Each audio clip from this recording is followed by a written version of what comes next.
무관심에 놀랐다. 그래서 그녀는 답답하고 마음이 급하다. 미국에서는 초경부터 엄마가 산부인과 데리고 가니까 되게 당연하게 생각하고 하나도 부끄러운 거 없이 거기 산부인과 의사 선생님이랑 그 성에 대해서 관련된 거랑 생리에 대해서 관련된 거랑 또 피임에 대해서 관련된 거랑 다 얘기 듣고 정보 받고 이렇게 하니까 그냥 당연하고 꼭 건강하게 지키려고 하면 가야 된다고 생각하고. 하루에 보통 20여 명의 학생들이 생리통으로 보건실을 찾는다는 여의도 여자고등학교. 피임 생리 홍보대사인 비앙카가 학교를 찾았다. 생리통이 심한데 진통제를 먹어도 잘 낫지 않는다. 약을 바꾸든지. 학생들은 궁금한 게 많고 비앙카는 해줄 얘기가 많다. 산부인과 가서 의사 선생님이랑 얘기하고.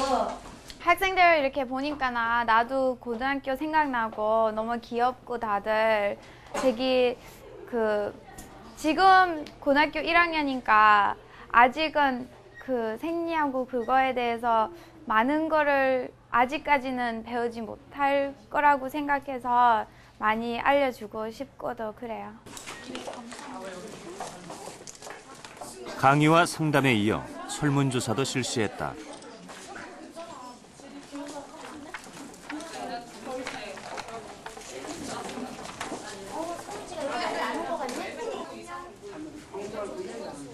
(100명의) 학생들을 대상으로 생리통의 정도와 그에 대한 병원 진료 여부를 알아보는 것이 설문지의 주요 내용이다. 과연 어떤 결과가 나올까? 생리통에 대한 10대 여학생들의 생각이 궁금한데. 수업을 할 수 없을 정도의 생리통을 겪는 여학생이 34%나 되는데 산부인과 진료를 받아봤다는 학생은 겨우 9%뿐이었다. 그렇다면 미국의 상황은 어떨까? 뉴욕의 한 고등학교를 찾았다.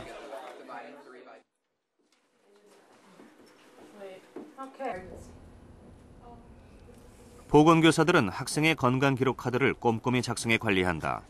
특별히 여학생들에겐 초경 때부터 자연스럽게 산부인과 진료와 상담이 이루어지고 있다. 가장 중요한 점은 생리가 모든 여학생에게 일어난다는 점을 아는 것이죠. 그들이 고립감이나 두려움을 느끼지 않아야 하거든요. 본인뿐 아니라 모든 여성들이 똑같은 일을 겪었거나 겪고 있다는 점을 알아야 해요. 미국의 청소년들에게 산부인과는 그렇게 문턱이 높은 곳이 아니다. 문제가 있으면 언제든 편하게 찾아가 상담을 받을 수 있는 곳이다. 13세에서 15세 사이에 첫 부인과 방문을 하도록 권장하고 있습니다. 평균적인 초경 연령은 12세이고 생리 초반에 부인과에 오는 것이 좋아요. 검사를 위한 것이 아니라 생리에 대한 이야기를 하고 무엇이 정상이고 무엇이 비정상인지 어떤 일이 발생할 것인지에 대한 이해를 돕는 이야기를 하게 됩니다.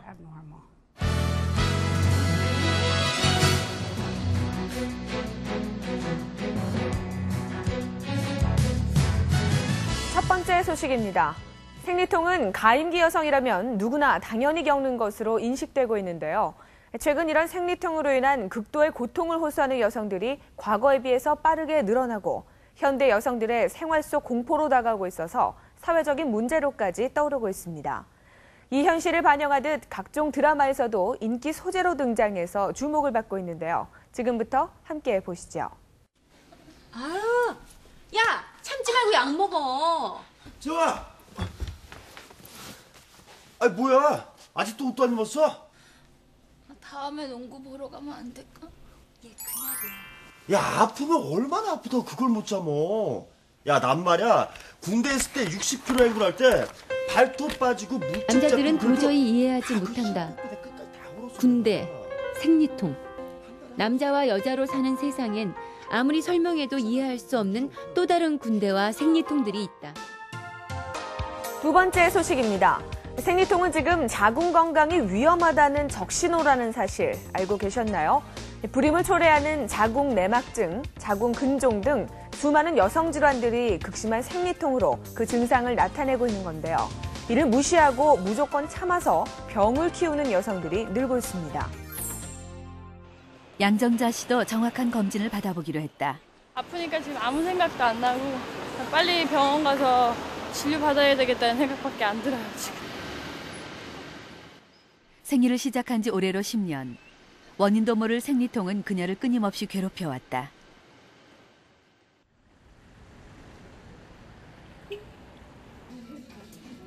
고민 끝에 이제야 원인을 찾기 위해 병원을 찾았지만 혹시 나도 몰랐던 큰 병이 생긴 건 아닐까 걱정이 앞선다.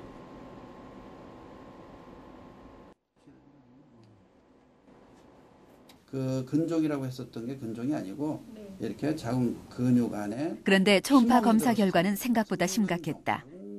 단순한 생리통이라 생각하며 무심코 넘겼던 것에 대한 후회가 밀려왔다. 확인을 한번 해봐야 돼요. 와이프한테 잘못했기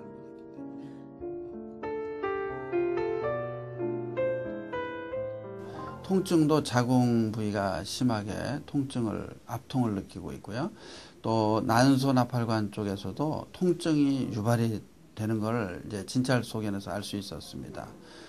특별히 그 자궁을 움직일 때라든가 골반 벽 쪽에도 압통을 느끼고 있어서 선근증하고 자궁 내막증이 의심이 되고 있는 환자입니다.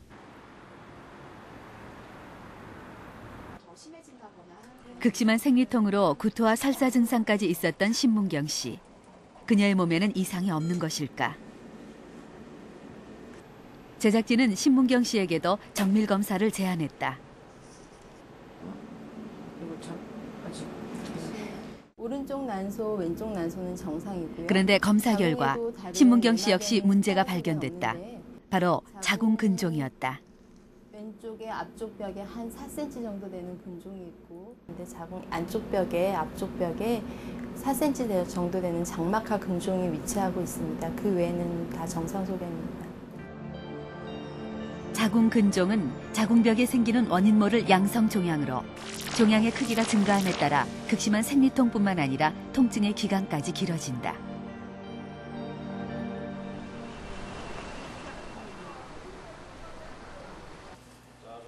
최근 복강경을 하지 않고 간단한 시술로도 자궁 근종을 완치할 수 있는 방법이 개발됐는데 바로 자궁동맥 색전술이다. 이게 자궁동맥이에요. 이게 왼쪽 자궁동맥인데, 그래서 여기 보시면 이 검은 덩어리, 이게 근종입니다. 자궁동맥 색전술은 먼저 자궁 근종을 키우는 혈액줄기인 동맥을 찾아내 색전 물질을 삽입한다.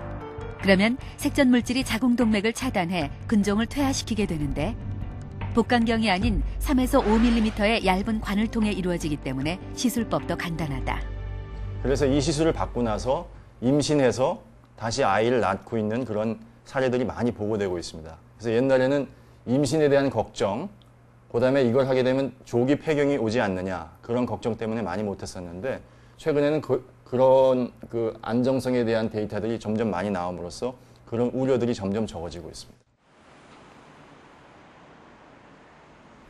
하지만 자궁 근종의 크기가 작아 생활에 지장이 있을 정도로 통증이 없다면 수술을 하지 않아도 된다.